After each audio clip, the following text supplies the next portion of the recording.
Hello everyone, क्या हाल चाल। आज हम हिस्ट्री शुरू करने वाले हैं। बच्चों को हमेशा कंफ्यूज रहती है कि हिस्ट्री कहाँ से पढ़ी जाए, कैसे पढ़ी जाए। इन सब का डाउट्स मैं क्लियर कर रहा हूँ। हिस्ट्री कहाँ से पढ़ी जाए, कैसे पढ़ी जाए, और मैं आप लोगों को आगे भी पढ़ाता रहूँगा। हिस्ट्री की शुरुआत जो होती है वो पहले आइए देख लेते हैं हिस्ट्री होती क्या है। अतीत का अध्ययन यानी अतीत का पढ़ना, यानी पुरानी बातों को पढ़ना, अतीत का अध्ययन हिस्ट्री कहलाता है, यानी इतिहास कहलाता है। अब इतिहास किसी ने इतिहास बनाया, किसी ने इसको पहली बार लिखा भी होगा तो इतिहास का जनक माना जाता है। इतिहास जनक लिख देते हैं। जनक कौन है? हेरोडोटस। अब बहुत सारे बच्चों को कंफ्यूज रहती है, हेरोडोटस है या फिर ज्योग्राफी के लेखक उनका भी इसी तरह नाम है कि वो हैं। तो एच फॉर हेरोडोटस और H for history. Herodotus, H for Herodotus, H for history. अब हम अपने हिसाब से पढ़ाई के लिए, मतलब आसानी से समझ पाएँ, तो उसको हम हिस्ट्री को 3 भागों में बांट देते हैं। तो हिस्ट्री यहाँ पर लिख देते हैं इतिहास, उसको हम 3 कालखंडों में बांट देते हैं। एक आ जाता है प्राग ऐतिहासिक,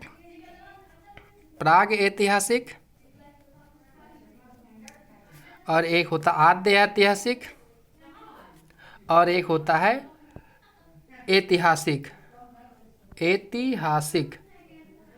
इसको इंग्लिश में बोलते हैं प्री हिस्ट्री। प्री मतलब पहले की,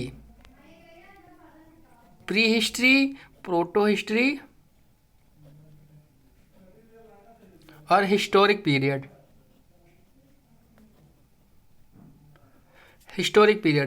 अब एक एक लाइन खींच लेते हैं, इसके अंदर देखते हैं क्या क्या आता है। प्री हिस्ट्री में आता है पूरा पाषाण काल जिसको बोलते हैं स्टोन एज, पूरा पाषाण काल। और उसके बाद मध्य पाषाण काल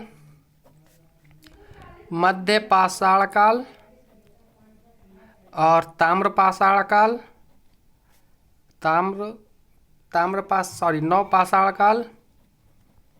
नौ पाषाण काल एंड ताम्र पाषाण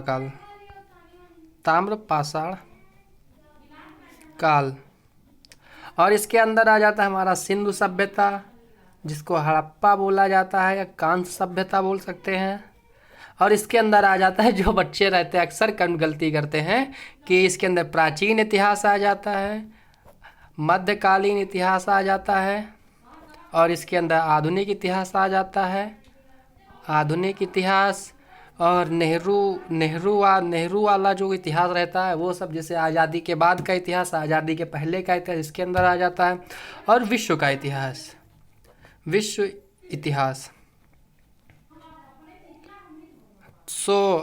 ये था हम लोगों का आज का डिस्कशन। अब आप लोगों को समझ में आ गया होगा कि हिस्ट्री होती क्या है, हिस्ट्री के जनक कौन है, किस तरह हमको आगे पढ़ना है, कैसे पढ़ना है।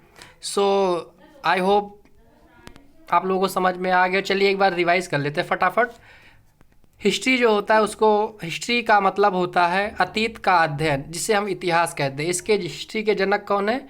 हेरोडोटस को कहा जाता है।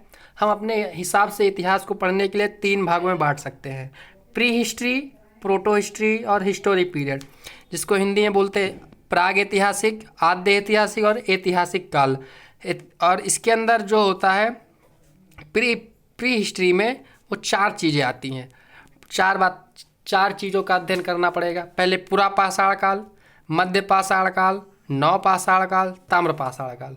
और इसके अंदर सभ्यता का अध्ययन पढ़ना पड़ेगा, सिंधु सभ्यता, हड़प्पा और कांस्य सभ्यता। और इसके अंदर आ जाएगा प्राचीन, मध्य, आधुनिक और नेहरू वाला जो इतिहास रहेगा, नेहरू गांधी का इतिहास इसके अंदर आ जाएगा। और ये विश्व का इतिहास। आई होप कि आप लोगों को इतना समझ में आया होगा। मिलते हैं नेक्स्ट वीडियो में, तब तक के लिए ओके बाय, धन्यवाद।